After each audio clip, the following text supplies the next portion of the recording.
السلام علیکم ورحمۃ اللہ وبرکاتہ الحمد للہ رب العالمین والصلاة والسلام علی خاتم النبیین اما بعد فاعوذ باللہ من الشیطان الرجیم بسم اللہ الرحمن الرحیم۔ انشاءاللہ الکریم آج ہم جو ہے غسل کے 5 احکام اور وہ چیزیں سیکھیں گے جب غسل فرض ہوتا ہے۔ تو کل ہم نے جو سیکھا تھا غسل کی احتیاطیں، اور اس کے اگلے دن سیکھا تھا ہم نے کہ غسل کے کتنے فرائض ہیں۔ تو اگر آپ نے یہ نہیں دیکھا تو ہمارے یوٹیوب چینل پر آپ دیکھ سکتے ہیں۔ اور آئیے سنتے ہیں کہ غسل فرض ہونے کے کتنے اسباب ہیں۔ پہلے محترم بھائیو، غسل فرض ہونے کے 5 اسباب ہیں، مرد اور عورت دونوں کے لیے، ٹھیک ہے۔ نمبر 1 پر ہے کہ منی کا اپنی جگہ سے شہوت کے ساتھ جدا ہو کر عضو سے نکلنا، شہوت کے ساتھ جدا ہو کر عضو سے نکلنا۔ جب شہوت ہوگی اور منی نکلے گی تو اس وقت غسل فرض ہو جائے گا۔ اور نمبر 2 کہ احتلام ہونا، یعنی سوتے میں منی کا نکل جانا۔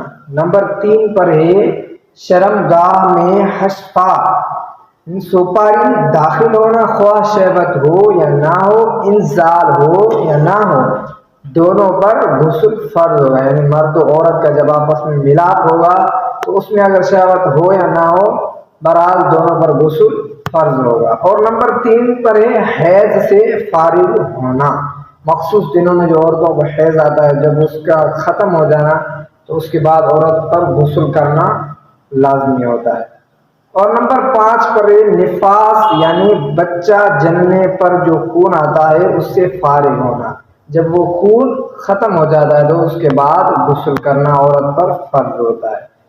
اور غسل کے 5 احکام جن سے اکثر ہمارے جو لوگ ناواقف ہوتے ہیں نہ پوچھنے کی وجہ سے، اس کی وجہ یہ ہے کہ پوچھتے نہیں ہیں، علماء کرام سے پوچھنے میں شرم محسوس کرتے ہیں، حالانکہ نہیں کرنی چاہیے، کیونکہ یہ شرعی مسائل ہم نے سیکھیں گے نہیں تو اس پر عمل کیسے کریں گے اور گناہوں سے ہم کیسے بچ سکیں گے۔ ہمیں غسل کرنا نہیں آتا، اس کے احکام پتہ نہیں، تو ہم اپنی عبادت کو درست کیسے کریں گے؟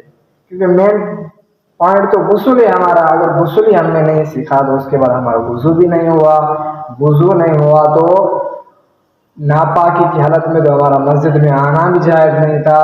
مسجد میں بھی آئے، اس کے بعد ہم نے نماز پڑھی، قرآن پڑھا تو ہم پاک تو تھے ہی نہیں۔ تو اس وجہ سے یہ سیکھنا ہمیں ضروری ہے۔ تو آپ بھی ان مسائل کے بارے میں کبھی بھی شرم محسوس نہ کریں، بلکہ پوچھا کریں۔ اور اگر نہیں پوچھ سکتے تو اس میں آپ کو شرم محسوس ہوتی ہے تو یہ میں نے یوٹیوب چینل بنایا ہوا ہے، تو آپ اس پہ دیکھ سکتے ہیں۔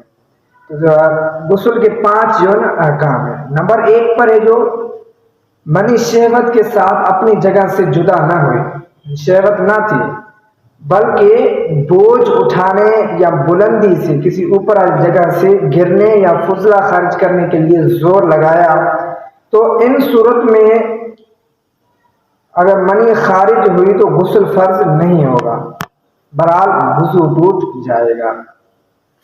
اور نمبر 2 ہے اگر منی پتلی پڑ گئی اور پیشاب کے وقت ویسے ہی بلا شہوت نہیں تھی، بلا شہوت اس کے قطرے نکل آئے، غسل فرض نہیں ہوگا۔ اور نمبر 3 ہے کہ احتلام ہونا یاد ہے، یعنی آپ سوئے ہوئے تو اور آپ کو یہ یاد پڑ رہا ہے کہ مجھے رات کو احتلام ہوا تھا، مگر جب اس کا آپ اٹھے تو آپ نے دیکھا تو اس کا اثر کوئی بھی کپڑے پر واضح نہیں تھا، تو اس سے غسل فرض نہیں ہوگا۔ اور نمبر 4 پر ہے کہ نماز میں شہوت تھی، نماز پڑھ رہے تھے، شہوت تھی اور منی اترتی ہوئی معلوم ہوئی مگر باہر نکلنے سے قبل، یعنی منی باہر نہیں نکلی، آپ نے پہلے ہی نماز پوری کر لی، سلام پھیر لیا، اب خارج ہوئی تو نماز ہو گئی مگر اب غسل فرض ہو گیا، کیونکہ آپ نے سلام پھیر لیا اس کے بعد منی خارج ہوئی، یہ آپ یاد کر لیں۔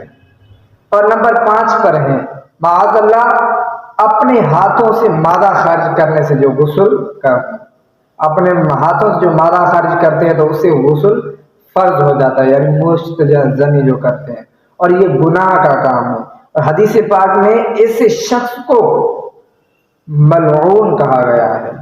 اور یہ بھی یاد رکھے کہ ایسا کرنے سے مردانہ کمزوری پیدا ہوتی ہے اور بارہا یہ دیکھا گیا ہے کہ وہ بندہ شادی کے لائق نہیں ہوتا۔ امید ہے کہ آپ کو یہ ویڈیو پسند آئے گی، ثواب کی نیت سے آگے بھی شیئر کر سکتے ہیں، کیونکہ بعض لوگ میں نے پہلی بار کر دیا نا کہ ایسے مسائل پوچھتے نہیں ہیں نا، وہ شرم محسوس کرتے ہیں، تو آپ کے شیئر کرنے سے کسی کے ذہن میں یہ بات آ جائے اور وہ سیکھ گئے اور اس پر عمل کرنا شروع کر دے تو یہ آپ کے لیے اور ہمارے لیے انشاءاللہ ثواب جاریہ ہو جائے گا۔ السلام علیکم ورحمۃ اللہ وبرکاتہ۔